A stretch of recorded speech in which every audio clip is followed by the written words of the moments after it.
అరుణాచల దేవస్థానం తమిళనాడు రాష్ట్రంలో ఉన్న పుణ్యక్షేత్రం. అరుణాచలం లేదా అన్నామలై తమిళనాడు రాష్ట్రంలో ఉంది. అరుణాచలం పంచభూతలింగ క్షేత్రాలలో ఒకటి. దక్షిణ భారతంలో వెలసిన పంచలింగ క్షేత్రములలో అగ్నిభూతమునకు ఇది ప్రతీక. అరుణాచలం అనగా అరుణ ఎర్రని, అచలం అంటే కొండ, ఎర్రని కొండ అని తాత్పర్యం. అరుణ అంటే పాపములను పరిహరించున్నది అని అర్థం. తమిళంలో తిరువన్నామలై అంటారు. తిరు అనగా శ్రీ, అన్నామలై అనగా పెద్ద కొండ అని విశ్లేషణ. ఇది చాలా గొప్ప పుణ్యక్షేత్రం. స్మరణ మాత్రం చేతనే ముక్తి నొసగే క్షేత్రం. కాశీ, చిదంబరం, తిరువారూరుల కంటే మిన్నయని భక్తులు విశ్వసిస్తున్నారు. అరుణాచలం వేద పురాణాలలో కొనియాడిన క్షేత్రం. అరుణాచలేశ్వర దేవాలయం శివాజ్ఞ చేత విశ్వకర్మచే నిర్మింపబడిందని, దాని చుట్టూ అరుణమనే పురం నిర్మింపబడిందని పురాణాలు తెలుపుతున్నాయి. అక్కడ జరగవలసిన పూజా విధానమంతా గౌతమ మహర్షి శివాజ్ఞ చేత ఏర్పాటు చేశారని స్కాంద పురాణాంతర్గతమైన అరుణాచల మహత్యం తెలుపుతుంది. ఈ కొండ శివుడని పురాణాలు తెలుపుచుండటం చేత ఈ కొండకు తూర్పున గల అరుణాచలేశ్వరాలయం కంటే ఈ కొండకే ఎక్కువ ప్రాధాన్యమియబడుతుంది.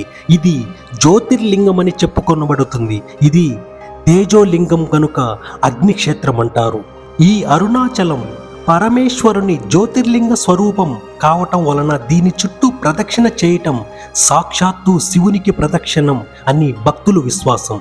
రమణ మహర్షి దీని ప్రాముఖ్యాన్ని పదే పదే ఉద్ఘోషించి ఉన్నారు.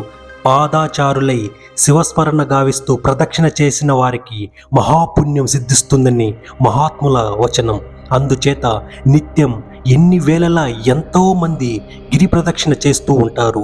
గిరిపైన గల మహౌషధి ప్రభావం వల్ల శరీరానికి, శివస్మరణ వల్ల మనసుకు, శివానుగ్రహం వల్ల ఆధ్యాత్మిక జీవనానికి స్వస్థత చేకూరుతుందని భక్తుల నమ్మకం. గిరి ప్రదక్షిణం చాలా వరకు తారు రోడ్డుపైనే జరుగుతుంది. ఈ మధ్య కాలంలో గిరి ప్రదక్షిణం చేయడానికి వీలుగా రోడ్డు పక్కన కాలిబాట కూడా వేశారు. ఎక్కువ మంది ఉదయం సూర్యతాపాన్ని తట్టుకోవడం కష్టం కనుక రాత్రిపూట లేదా తెల్లవారుజామున చేస్తారు. భగవాన్ రమణ మహర్షి ఆశ్రమానికి 2 కిలోమీటర్ల దూరం వెళ్ళిన తరువాత కుడివైపుకు తిరిగి రోడ్డుకి మధ్యలో వినాయకుడి గుడి వస్తుంది. అక్కడ నుండి కొండను చూస్తే నందిలాగా కనిపిస్తుంది. గిరి ప్రదక్షిణ మొత్తం 14 కిలోమీటర్లు ఉంటుంది. అందులో దారిలో వచ్చే మొత్తం 8 లింగాలను మనం దర్శించుకుంటూ వెళ్ళాలి. అరుణాచలం గిరి ప్రదక్షిణ మహోన్నత ఫలితాలను ఇస్తుంది.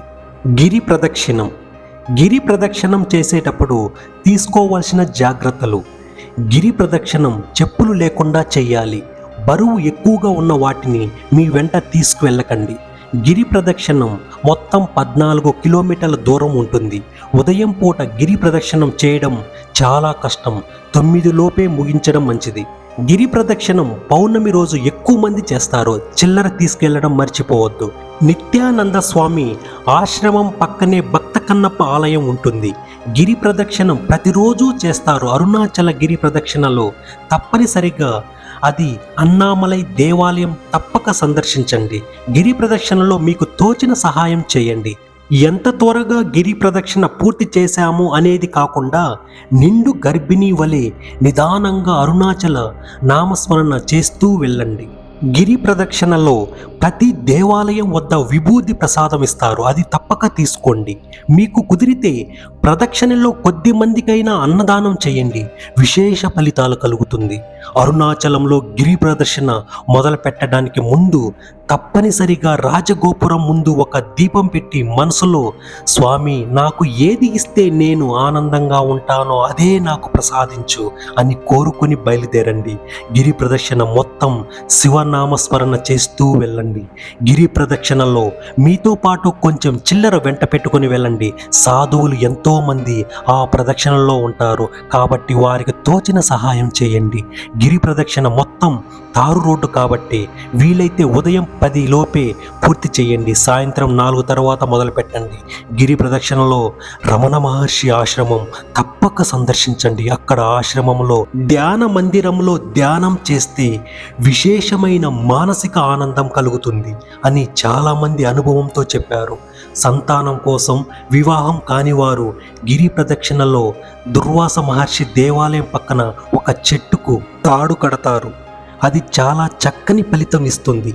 గిరి ప్రదక్షిణ చేసేటప్పుడు సాధ్యమైనన్ని సార్లు గిరికి నమస్కరిస్తూ ఓం అరుణాచల శివ అని స్మరణ చేస్తూ వెళ్ళండి. గిరి ప్రదక్షిణ కేవలం మనకు ఎడమ వైపున మాత్రమే చెయ్యాలి. ఎందుకంటే కుడివైపు దేవతలు, సిద్ధులు అదృశ్య రూపంలో గిరి ప్రదక్షిణ చేస్తూ ఉంటారు. కాబట్టి మనం వారికి ఎదురుగా వెళ్ళకూడదు. అరుణాచల క్షేత్రానికి వెళ్ళినప్పుడు గుడిలో ఏ నామాలను స్మరించాలో సాక్షాత్తు ఆ పరమేశ్వరుడే నిర్ణయించారు. ఆ నామాలను గౌతమ మహర్షికి ఉపదేశించారు. అరుణాచల క్షేత్రానికి వెళ్ళినప్పుడు గుడిలో లేదా గిరి ప్రదక్షిణలో ఈ నామాలతో పరమేశ్వరుణ్ణి ప్రార్థన చేస్తే స్వామి ఎంతో ప్రీతి చెందుతాడు. రమణాశ్రమం అరుణాచలేశ్వర ఆలయానికి 2 కిలోమీటర్ల దూరంలో ఉంటుంది. అరుణాచలం వెళ్ళిన వాళ్ళు రమణాశ్రమాన్ని సందర్శిస్తారు. అక్కడ స్థానికుల కంటే విదేశీయులే ఎక్కువగా కనిపిస్తారు. సాయంత్ర సమయంలో రమణాశ్రమంలో చేసే ప్రార్థన చాలా బాగుంటుంది. రమణాశ్రమంలో రమణుల సమాధిని మనం చూడవచ్చు. రమణాశ్రమంలో కోతులు ఎక్కువగా కనిపిస్తాయి. నెమళ్ళు కూడా స్వేచ్ఛగా తిరుగుతూ ఉంటాయి. రమణాశ్రమంలో ఇంకా లక్ష్మి అనే ఆవు సమాధి, కాకి సమాధి, శునకం సమాధిని కూడా చూడవచ్చు. ఇవన్నీ వరుసగా ఉంటాయి. అక్కడ గ్రంథాలయంలో రమణుల గురించి పుస్తకాలు లభిస్తాయి. ఆశ్రమంలో ఉండాలంటే ముందుగానే వసతి కోసం నమోదు చేసుకోవాల్సి ఉంటుంది. రమణాశ్రమం కంటే ముందే మనకు శేషాద్రి స్వామి ఆశ్రమం కనిపిస్తుంది. శేషాద్రి స్వామి సమాధి కూడా అక్కడే ఉంది.